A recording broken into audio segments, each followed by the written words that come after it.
తాజా 30 అక్కినేని అఖిల్, శ్రేయా భూపాల్ పెళ్లి రద్దు కావడంతో నాగార్జునకు పెద్ద సమస్య వచ్చి పడింది. పెద్ద కుమారుడి కంటే ముందే చిన్న కుమారుడికి ఎంగేజ్మెంట్ చేస్తే ఇలా అయిందేమిటా అని ఆయన బాధపడుతున్నారు.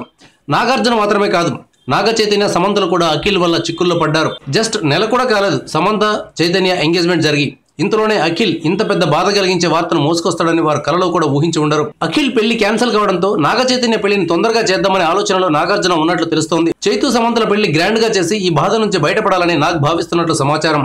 అయితే ప్రస్తుతం నాగ చైతన్య, సమంత ఇద్దరు సినిమాల్లో బిజీగా ఉన్నారు. సమంత తెలుగులో రామ్ చరణ్, సుకుమార్ మూవీలో నటిస్తుండగా తమిళంలో 2 సినిమాల్లో యాక్ట్ చేస్తోంది. కొత్త సినిమాలు కూడా ఆమె గ్రీన్ సిగ్నల్ ఇవ్వాలని భావిస్తున్నట్లు తెలుస్తోంది.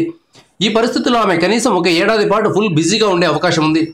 పైగా పెళ్లి తర్వాత సినిమాలకు గుడ్ బై చెప్పాలనే కండిషన్ ఎటు ఉండనే ఉంది. అందువల్ల పెళ్లి చేసుకునే లోపు సాధ్యమైన ఎక్కువ సినిమాల్లో నటించాలని భావిస్తోంది. మరి వీరికి తొందరగా పెళ్లి చేయాలనే నాగ్ ఆలోచన ఇప్పట్లో నెరవేరదు. దీనికంటే బెటర్ పరిష్కారం ఏమిటంటే అఖిల్ను సినిమాల్లో బిజీ చేయడం. ఏడాదికి 2-3 సినిమాల్లో అఖిల్ను నటించేలా చేస్తే పెళ్లి రద్దయిన విషయాన్ని అందరూ క్రమంగా మర్చిపోతారు.